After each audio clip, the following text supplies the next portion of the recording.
গোলকগঞ্জত চোৰৰ সন্দেহত হত্যা গোলকগঞ্জত নিৰীহ লোকক সন্দেহজনক নাগৰিকৰ আক্ৰমণত প্ৰাণ গ'ল ৰাজবংশী নামৰ এজন লোকৰ নিহত লোকজন বিহুৱা প্ৰথম খণ্ড লাওখোৱাগুৰিৰ জগদীশ চন্দ্ৰ বৰ্মন 20 ফেব্ৰুৱাৰী নিশা বিয়া খাবলৈ গৈছিল বিচনলৈ তাৰ পৰাই ওলাই খোজকাঢ়ি ৰাওনা হৈছিল গোলকগঞ্জ দত্তপাৰাত আছিল খোলখালীৰ কন্যাৰ বিয়া উত্তৰ ৰায়পুৰ প্ৰথম খণ্ড আমতলাত মুখামুখি হয় অপ্ৰত্যাশিত ঘটনাৰ চোৰ বুলি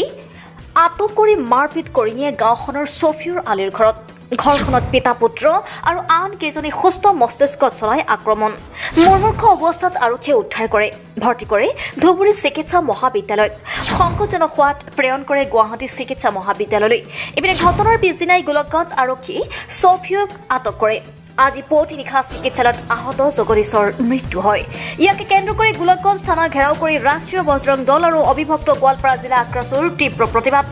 জগদীশৰ হত্যাকাৰীক ফাঁচি দিয়ক বাংলাদেশী কৌবেক জেহাদী হুছিয়াৰ ৰাজবংশী হত্যাকাৰীক শাস্তি দিয়ক আদি ধ্বনিৰে পৰিৱেশ উত্তাল কৰে প্ৰতিবাদৰ পিছতে আৰক্ষীয়ে মমিনুৰ ইছলাম নামৰ আন এজন অভিযুক্তকো আটক কৰে হয় অতিকৈ নিন্দনীয় আৰু দুৰ্ভাগ্যজনক বিষয়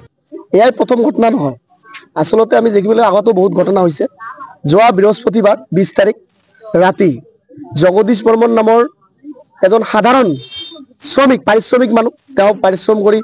নিজৰ পৰিয়ালক পোহপাল দি জীৱন নিৰ্বাহ কৰি আছে আৰু তেনে এজন কোচ-ৰাজবংশী ভূমিপুত্ৰ মানুহ তেওঁ বিয়াৰ ঘৰত যোৱা অৱস্থাত ৰাতি 10-11 মান বাজিছে সেইখিনি সময়ত তেওঁ বিয়া ঘৰলৈ গৈ আছিল গাড়ী মটৰ নাছিল তেওঁ খোজকাঢ়ি গৈ আছিল আৰু সেইখিনি সময়তে আসলতে যিসকল সন্দেহজনক নাগৰিকে তাক এটাক কৰে তাক ঘৰত বান্ধে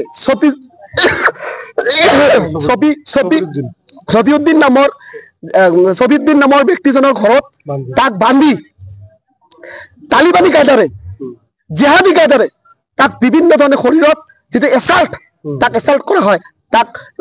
শাৰীৰিকভাৱে একদম মানে ক্ষতিগ্ৰস্ত কৰা হয় হাড়ি খুচি বিভিন্ন ধৰণৰ আঘাতপ্ৰাপ্ত কৰা হৈছে আৰু পিছত যেতিয়া গোলকগঞ্জ থানাত খবৰটো আহে তেতিয়া গোলকগঞ্জ থানাৰ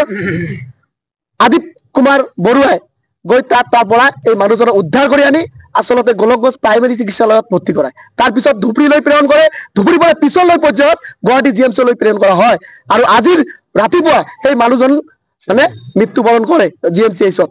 গতিকে দুৰ্ভাগ্যজনক বিষয় যে বাৰে বাৰে কিয় কোচ-ৰাজবংশী ভূমিপুত্ৰৰ ওপৰত এনেকৈ অত্যাচাৰ ধুবুৰী জিলাত হৈ আছে আজি অসমৰ মাননীয় মুখ্যমন্ত্ৰী ডাঙৰীয়াই হকে আমি ক'ব বিচাৰিছো অনুৰোধ কৰিব বিচাৰিছো যে আসলতে ধুবুৰী জিলাত কোচ-ৰাজবংশীসকল আজিৰ দিনত আজি আমাৰ দেশতে আজি চিলেনৰ দেশতে আমি মাইনৰিটি হোৱাৰ কাৰণে আমাৰ ওপৰত এনেকুৱা বাৰে বাৰে অত্যাচাৰ হৈছে নেকি একটা ভাগিনীর বিয়ে উমের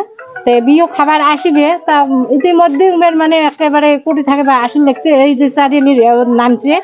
নামার থাকে মানে আইদি হাঁটি আসতে মুসলিম গুলো মানে এমন ধরি ডাঙাচ্ছে মানে আর মানে উমের মানে কৃষি আর না পাল জীবনটাই আর ঘড়ি না পাল সব যোৱা 20 তাৰিখে গোলকগঞ্জৰ অন্তৰ্গত আমতলা নামৰ ঠাইত জগদীশ বৰ্মন নামৰ ব্যক্তি এজনক খালি সন্দেহৰ ভিত্তিত তালিবানী শাস্তিৰে হানি খুচি হত্যা কৰিলে আজি তাৰ প্ৰতিবাদত